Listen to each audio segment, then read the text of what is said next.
We all know the Karate Kid was never really about karate. Sure, there were crane kicks, dojo rivalries, and tournament montages. But at its core, the Karate Kid was a story about two broken people finding connection. It was about a lonely, angry teenager and an old man carrying a quiet, invisible grief, and how their bond helped them both heal. So if it's not about the punches and the kicks, then what is it about?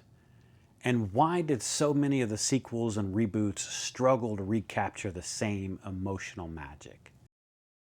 In 1984, audiences met Daniel LaRusso and Mr. Miyagi.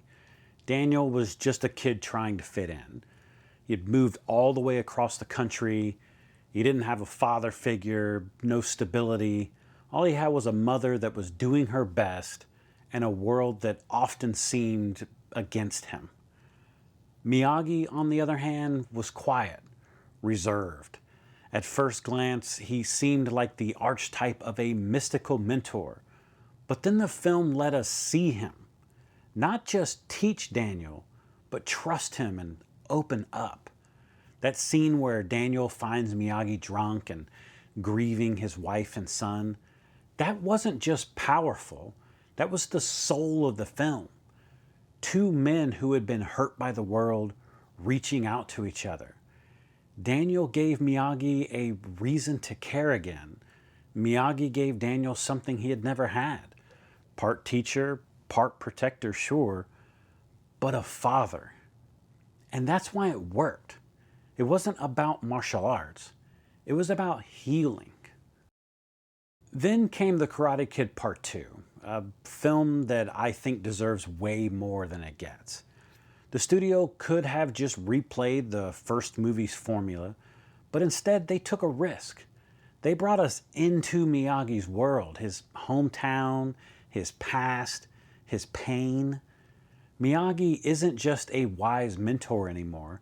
He's a man returning home to confront the ghosts that he had left behind. Yuki, the woman he left to avoid a fight, the village that still remembers that boy who ran, and Sato. He's not just a former friend turned enemy. He's a reminder about legacy. It forces us to ask, what do we owe our past? What do we carry forward? Miyagi doesn't just teach Daniel karate moves here. He teaches him honor, restraint, how to live with dignity, even when carrying shame. The fact that this didn't land with audiences the way the first movie did, maybe it was just ahead of its time. Maybe people weren't ready for a story that didn't end in a tournament. Then there's The Karate Kid Part 3, a film that kind of felt like a retreat. It tried to go back to what worked in the first movie, new bullies, a tournament, Mr. Miyagi on the sidelines. But something was missing. And maybe that's because it didn't move the characters forward. While there were hints of growth, it felt like Daniel regressed and Miyagi became passive. Daniel realizing his own mistakes without Miyagi's guidance was what the movie needed to become its own, but they didn't do anything with it. And it just felt like the film couldn't stick the landing.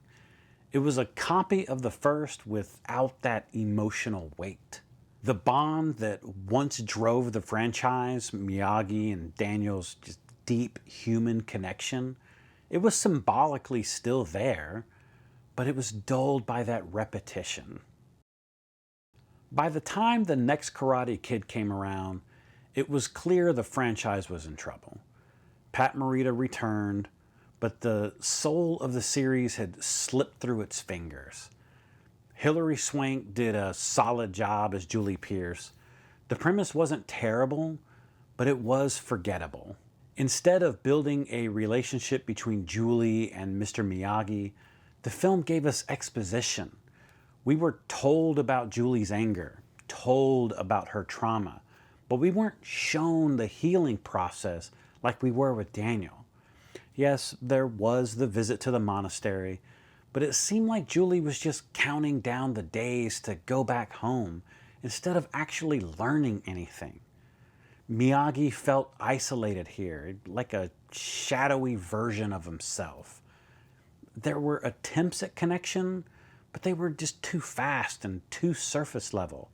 The emotional stakes felt thinner. This wasn't a passing of the torch. It was a missed opportunity to explore what it meant to be a mentor again. The 2010 remake made money.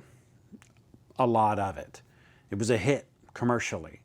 Jackie Chan as Mr. Han and Jaden Smith as Dre Parker gave the younger generation their version of the story. But it wasn't the Karate Kid. Something else. Jackie Chan played it serious, and while his performance was heartfelt, I found myself missing the quirky wisdom of Mr. Miyagi. The tone had shifted, the humor was gone, the warmth wasn't there, and as much as it tried to hit the same beats, you had the water prank, the bullies, the training montage, it just couldn't create the emotional core. Daniel was angry, but he seemed eager to learn. Dre only seemed interested if there was something in it for him. We never got that trust the process realization with him. That's something that the original did that the remake just didn't have. This one was a technical success, but a spiritual misfire. Then Cobra Kai happened, and this time they got it right because they finally understood what made the original special. The people. Cobra Kai doesn't just revisit Daniel or Johnny, it shows us the cost of their legacies. It unpacks the trauma they carried, the anger that never left. It explores what happens when mentors fail, when kids grow up, and when redemption becomes complicated. It's not just about karate anymore. It's about the choices that define us, the pain we carry, the second chances we sometimes get and still seem to squander. Miguel works because he's the new Daniel, not just in circumstances, but in heart. Johnny works because he's broken. He's trying to heal. Even Kreese becomes more than a villain. He becomes a ghost from the past that refuses to let go. Cobra Kai worked because it respected the legacy and acknowledged the loss. It looked back and forward, which none of the movies really pulled off after part 2. So if the Karate Kid was never about karate, what was it about? It was about connection, mentors and students, fathers and sons, legacies, and the pain of letting go. It was about broken people who refuse to stay broken. And maybe that's why we keep coming back to it. Somewhere in each of us is a Daniel, unsure, angry, afraid, hoping that someone like Mr. Miyagi shows up. And somewhere in each of us is a Miyagi, quiet, wounded, longing to teach what we've learned before it's too late. That's the soul of the Karate Kid.